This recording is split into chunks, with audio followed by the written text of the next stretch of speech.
Don't worry. Rip world. 7 seconds. 6, 5, 4, 3, 2, 1. Let's go. Oh God.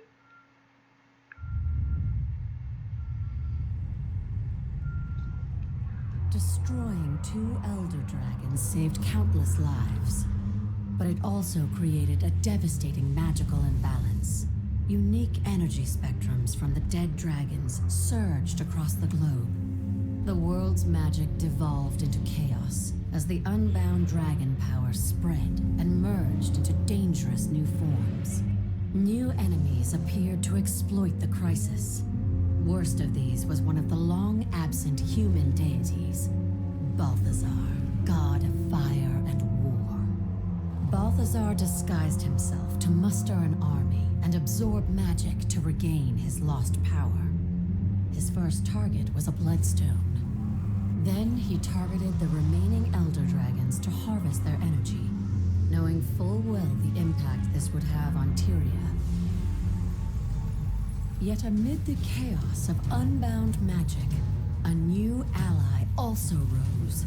A different kind of dragon was born. Aurene chose you as her champion. You set about preparing her to someday face the elder dragons together and restore balance to the world. But will she even get the chance? It seems Balthazar no longer cares about the world, or even those who once worshipped him. He claims to have been betrayed. Whatever his reasons, he must be stopped. Centuries ago, heroes rallied to the Crystal Desert to stand against a renegade god. Will you too now answer that call?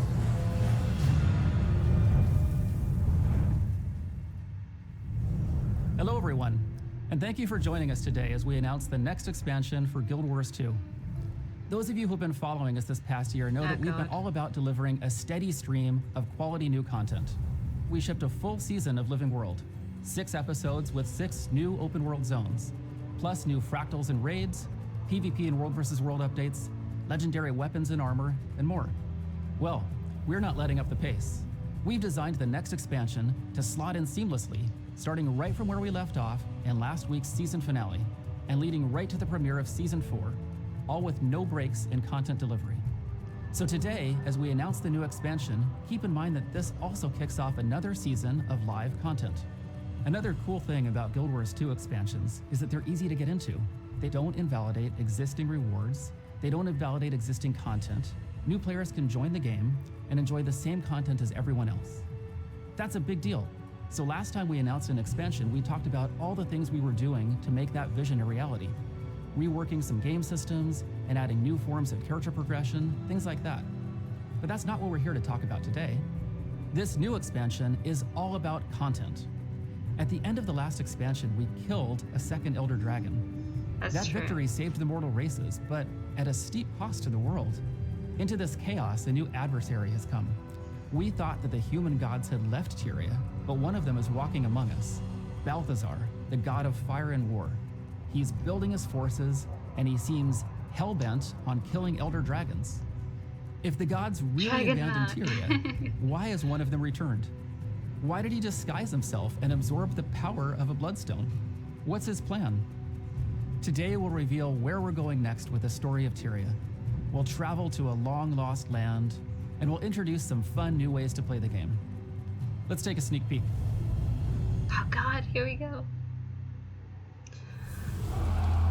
Commander, there's something I have to tell you. Ritlock. I went into the mists after my sword, but I found something else. Uh-oh.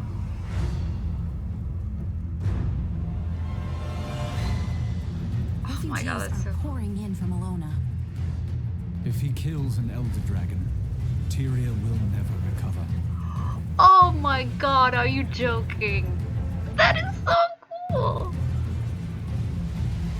They cannot stand in the glory of Balthazar's light. Oh my God. What is that? I will right this wrong.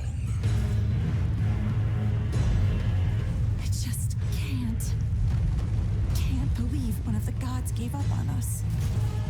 Oh my god. Are you kidding? That's so cool. Cannot escape my wrath. When I am done, I will be the only god.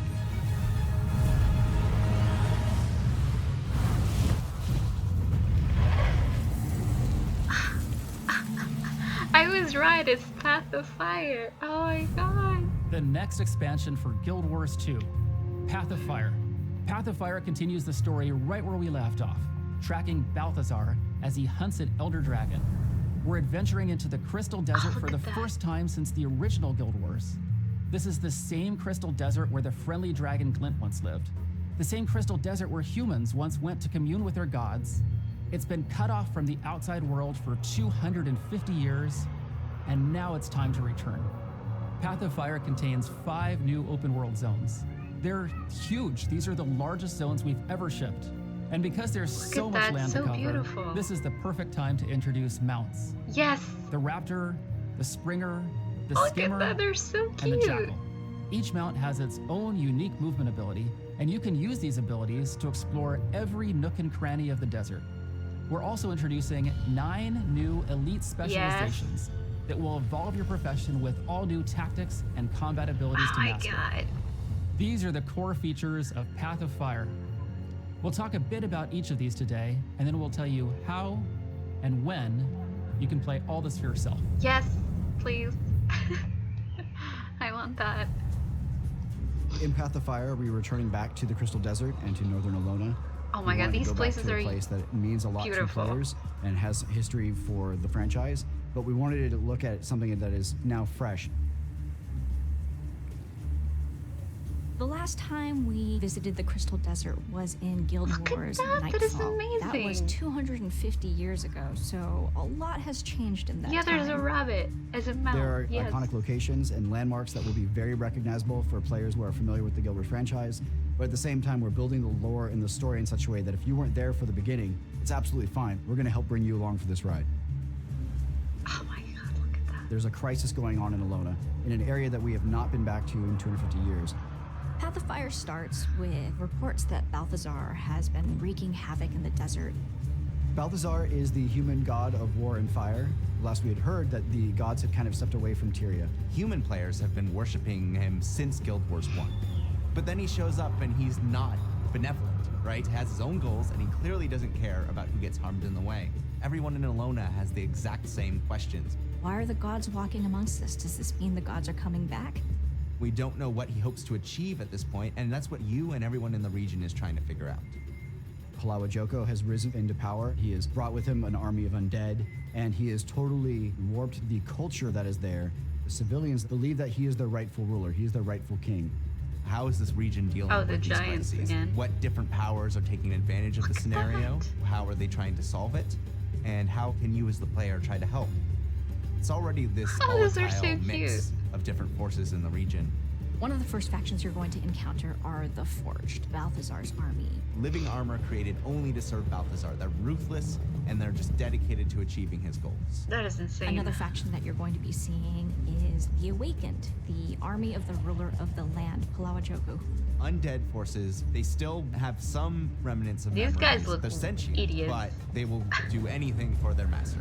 You've also got Kralkatork and the Branded. Mindless elemental stripped Oh, of these their look nice. original self by Kralkatork's power. And of course, the player is being asked to, come do the hero thing. So Oh the my God, player look at that. needs to form a new coalition here in the desert. Path of Fire has a great combination of old friends and new, who all have very different perspectives on Balthazar. You've got your warriors like Ritlock, and you've got Casimir, and these people all get together to help the commander, the player. Right. Path of Fire is going to bring 5 whole new maps to the game. 5 maps that are bigger than any map we've done before. We'll see things that have shifted the landscape and see things in a very unique way. So when people talk about deserts, they think sand, flat stretches, but that's not actually true, right? It's not just, one massive desert that we're exploring, it's all these different biomes coming together. The maps go tall, the maps go wide, the maps go under and around in places. We've really decided to bring That is exploration insane. and discovery back to the forefront of Guild Wars 2. There's elements that make each map unique, but we've also got elements that kind of Look at tie that, all of the maps together. awesome. We're gonna have bounties now that players can hunt dangerous creatures that have been threatening the people of Ilona. Really? World events, bosses. With the mounts, of course, Bounties? we're gonna have races. Content both old and new to get players engaged. Oh, that is In so Path of Fire, we cool. really wanted to get back to the roots of what made Guild Wars 2 Look at the unique and rabbit. fantastic. People who are playing through the main story will really enjoy both the depth and the breadth of experiences they are able to have. The interesting characters who, if they go just a little bit further, they'll run into. Massive maps that are fully explorable, freedom that we haven't necessarily seen as in depth as when we launched with the original Guild Wars 2. There's some really cool surprises we're building in. I want them to find this world as exciting and interesting and complex as anything we've ever created. And I want them to feel like they have a Things place are in like- it too. So weird. But they're cute, kinda. Oh, Max. In Path of Fire, we wanted to build upon the mastery system that we started with Heart of Thorns. So we're introducing mounts for the first time into Guild Wars 2. Historically in games, mounts are about traveling fast. To us, mounts are so much more. A phrase we use a lot in the office is the joy of movement. It should feel exciting to move across the Ilonan desert in a variety of ways. Look at that. Each mount has its own movement ability, its own places that it can get to and no other mount can. It really just kind of strengthens that feeling of exploration that we go for in our mounts. Mounts are designed to be these companions that you have that are helping you traverse the world, but in addition to that, they're part of our mastery system. So it's additional horizontal progression. The idea here is that the mounts themselves are your ally. They're not just a creature that you're riding, they're a companion that's taking you on this journey that allows you to get across puzzles in ways that we hadn't thought possible before now. The first mount that players get access to is the Raptor, which has this enormous leap. It Look can at jump that. across canyons and over That's roofs. crazy. This can be used to reach areas that might be off limits normally to a player. Mounts are not really intended to be a combat tool, they're more of a movement tool, but all of the mounts have a single skill that they can use to engage you into combat. The Raptor's engage skill is this tail spin. It can pull enemies together, so it's really good for starting off big fights. The next mount most players will encounter is the Springer, just kind of like a mutant bunny or a slightly cuddlier jackalope. It has this leap that takes it up really high in the air. It's a charged up jump, and the longer that you charge it up, the higher up you'll go. And it can also be used to get access to That's some so really cool. fantastic stuff. The Skimmer is a really interesting mount. It's this manta-like creature with undulating wings and a strange mystical vibe. He always hovers some distance over the ground. That means he also hovers over things like water or other things that normally would stop your motion. If you're This is really interested in nice. getting to the most forbidding areas, It's it's funny gonna be how really they awesome do to have the Skimmer. certain different The things from each Jackal other. is a beast all unto itself. It's created with magical energies. It's living dust. Its primary movement tool is to blink forward a very short distance, so you can use it to cross short gaps. Unlike the Raptor, he's able to change direction midair, so you can Wow. solve certain puzzles that need precise direction of movement.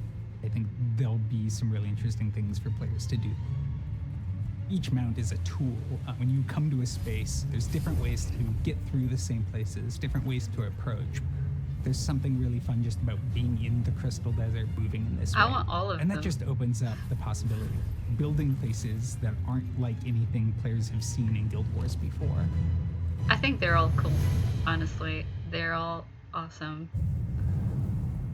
Oh, there's the elite specializations.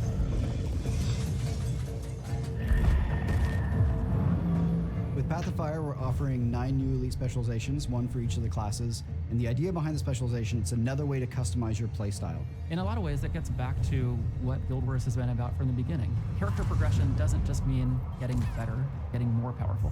Character progression means having new options, more things that I can do, more strategies Oh that my I can God. employ. What that means for the player is that they can experience the game in a lot of different ways. Path of Fire will present you with the options to play the profession that you've known and loved in a new fashion, and in doing so, shake the world up a bit. Firebrand. The Guardian elite specialization is called the Firebrand. That's he nice. specializes in burning his enemies and conjuring magical tomes that he can use to support his allies.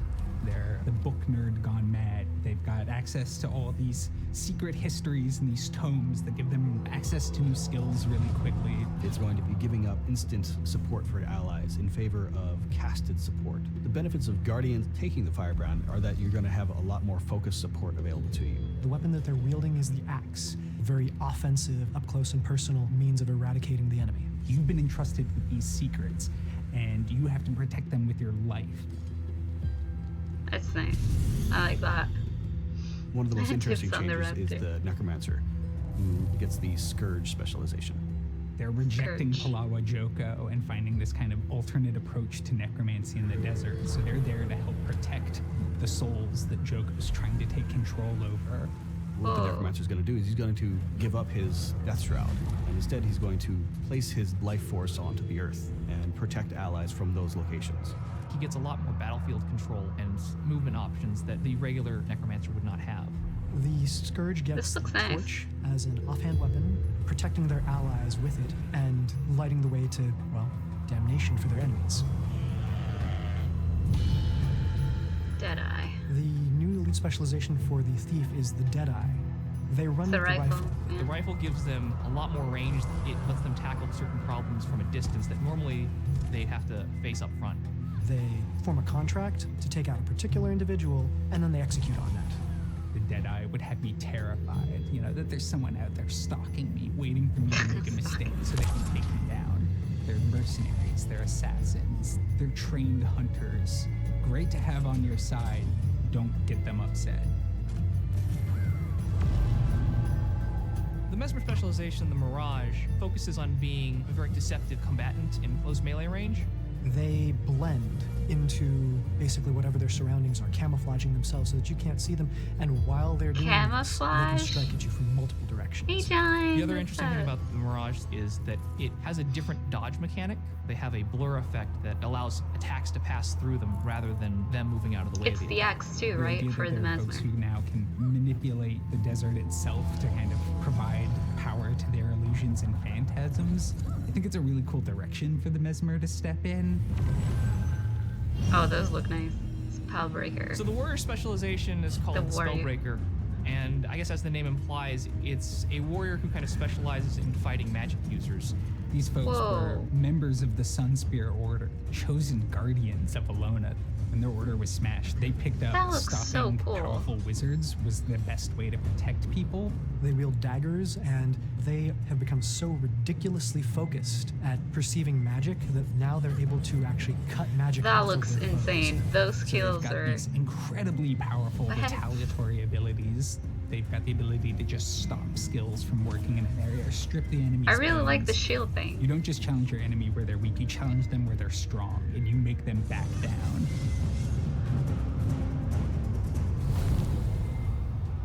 The Weaver is an Weaver. elementalist Ah, who has elementalist. decided that they are going to specialize in the desert in wielding multiple attunements at once. Elementalists normally cycle through their magic one after Whoa. the other, but the Weaver is combining them and creating like the these name new Weaver. elements out of the two, this kind of hybrid magic. The Weaver can have 2 fire skills, 2 water skills, and then a 5th skill that is a fire and water skill simultaneously. The weapon that they're going to be wielding is one that elementalists have long requested, the sword. So they will be picking up the access to imbue their blades with They can sabers of use lightning, 2 earthen swords? hilts. Playing the Weaver has this really interesting No, it's rhythm probably to sword it and that dagger is really that it's cool. using. You can really surprise your opponents, catch people off guard, and keep a sense of Yeah, it's flexibility. sword The and enemy dagger. doesn't know what you're about to do, and I think there's something really cool there. The Soul Beast is Beast. our ranger specialization that allows rangers to combine their spirits with their pet. They become their bear. They become their devourer. What? They take on the essence of these animals and tear through opponents. They also gain access to the dagger as a main hand weapon. Now they can kind of slice and dice with both components, crossing into close range, as well as crippling from a distance. It works really well with some of the new pets that we're adding for rangers in Ilona. Aw, they're so cool. It's a deer. The Renegade is the elite specialization for the Revenant. It is very This is a cool. new legend that they get to channel, and the legend is of Kala's Scorchrazor, this renegade Char. And she kind of bestows on the player Oh. her rebellious spirit that she used to overthrow the Flame Legion. And what this kind of manifests as is the ability to ambush opponents. You can summon members of her Char warband to bolster your allies, or you can that's nice. fire arrows into a portal into the mist that come out of a different portal behind the enemy. What's really exciting about the Renegade is the idea that standing up to powerful, intimidating foes, because Renegade you know what's sounds right cool and you know too. you'll win in the end. Holosmith. The Holosmith is the engineer's elite specialization. They take a very clean look at energy, light in particular, and find ways to bend it to enhance their strikes. He can have this kind of interesting multi-weapon playstyle.